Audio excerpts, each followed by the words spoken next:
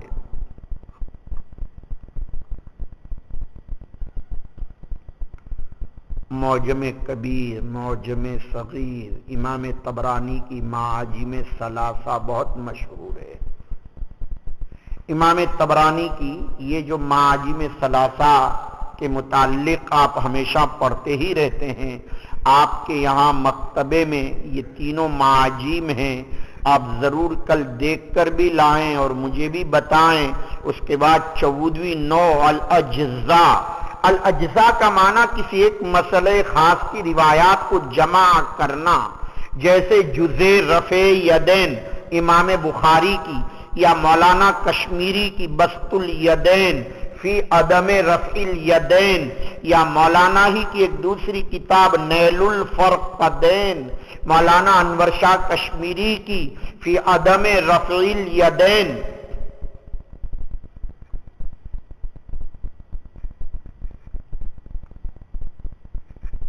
آپ کے یہاں بسط الیدین اور نیل الفرقدین اور جزء رفع یدین ہے یا نہیں؟ آپ ضرور اس کا ایک مطالعہ فرما لیں۔ بلکہ کتاب جزء القراءت امام بخاری کی، امام بیہقی کی قراءت خلف الامام، ایک مسئلے کی مرویات کو جمع کرنا، ایک عنوان ہے الرسائل، جمع ہے رسالے کی۔ آپ کے یہاں رسالہ جب بولا جاتا ہے تو آپ کہتے ہیں بھئی مہینہ ہوا رسالہ آیا،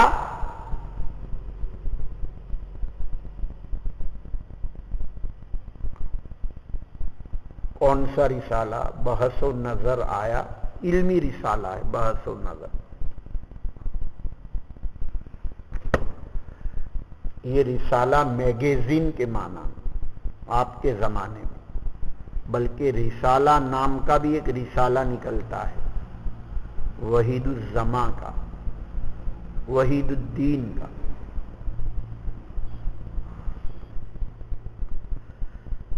کسی زمانے میں یہ لفظ رسالہ کسی ایک شخص کی مرویات کو ایک جگہ جمع کرنا، جیسے رسالہ ابی بکر، یہ اصطلاح قدما کی ہے، ہمارے زمانے میں اب یہ اصطلاح بدل چکی۔ رسالہ ابی ہریرہ، یہ جو اصطلاحات ہیں۔ پھر الرسائل کے بعد ایک عنوان ہے المشیخات، اور غالباً اس کا مطلب تو یہ ہے کہ مشائخ کی ترتیب پر روایات کو جمع کرنا، جیسے ابن سازان کا مشیخہ،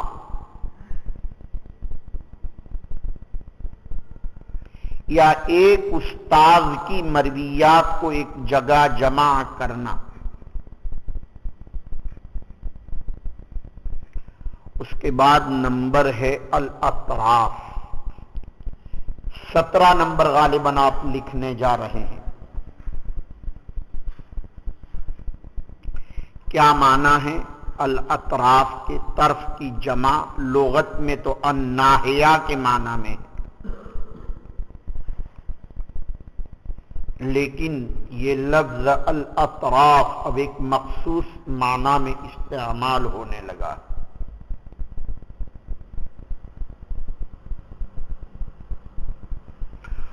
وہ مخصوص معنی یہ ہے کہ کسی حدیث کے جزء اخیر کو ذکر کرنا جو دلالت کرے پوری حدیث کے اوپر یا جزء اول کو. مثلا آپ نے کہا انما الاعمال الحدیث، بنی الاسلام الحدیث، پھر اس حدیث کے جتنے بھی طرق ہوں ان تمام طرق کو جمع کرنا.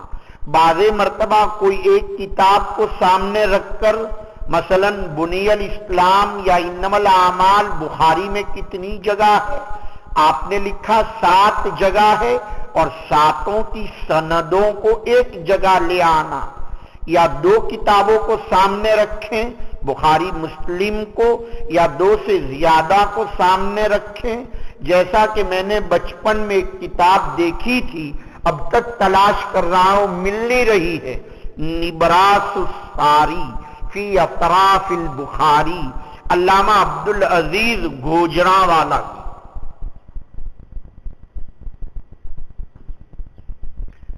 میں اب تلاش کر رہا ہوں کہ یہ کتاب مجھے مل جائے تاکہ میں استفادہ کروں، لیکن اتفاق سے یہ کتاب مجھے مل نہیں رہی.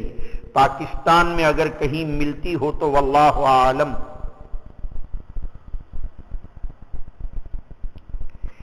اسی طریقے سے ایک کتاب ہے آپ کے مکتبے میں، قرۃ العینین فی اطراف الصحیحین، حداد عبد الباقی کی کتاب ہے. سنن اربعہ کے اطراف پر ایک کتاب ابن عساکر کی ہے. ابو الفضل مقدسی کی ایک کتاب اطراف 6 پر ہے.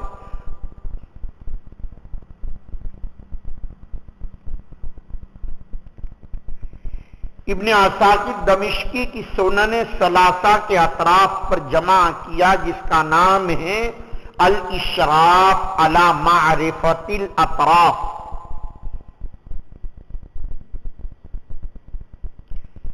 صحیح ابن حبان پر اطراف لکھیں ابو الفضل عراقی نے.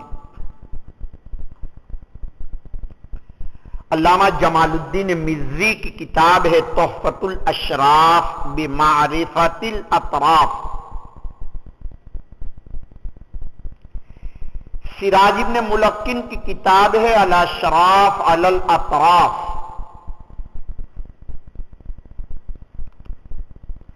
علامہ مرزی کی جس کتاب کا میں نے ذکر کیا تحفۃ الاشراف بمعرفت الاطراف، جمال الدین مرزی کی، اس میں صحاح 6 کی روایات کو جمع کیا ہے.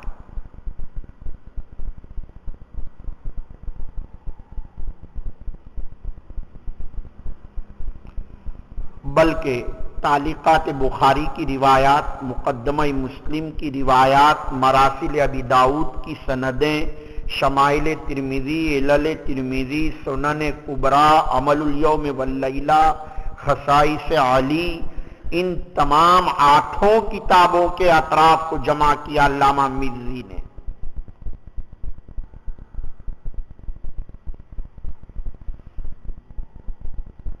بعض حضرات نے کہا کہ مزی کی یہ کتاب بڑی جامع ہے، کل 14 کتابوں کے اطراف ہیں، جن میں سے 986 صحابہ، 405 تابعین اور روایات مسندہ 18379، مرسلہ 1238، اس طرح 19626 اطراف کو جمع کیا ہے.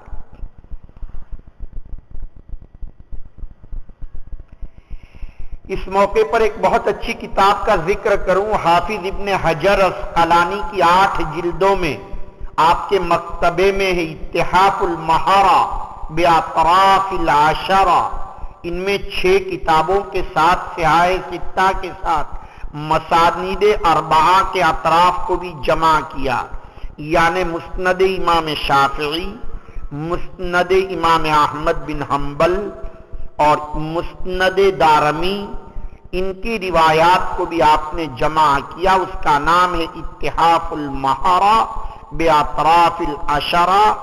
مزی کی ترتیب کو ملحوظ رکھا ہے، دارمی، ابن خزیمہ، ابن جارود، ابو عوانہ، ابن حبان، مستدرک حاکم، دار قطنی، مسند شافعی، مسند امام احمد بن حنبل، شرح معانی الآثار، موطا امام مالک، سب کے اطراف کو انہوں نے جمع کر دیا۔ ذرا مجھے بتائیے گا کہ یہ کتاب آپ کے مکتبے کے اندر موجود ہے یا نہیں؟ تقریباً اطراف کے ساتھ میں نے 17 کے قریب کتابوں کا تذکرہ آپ کے سامنے کیا ہے۔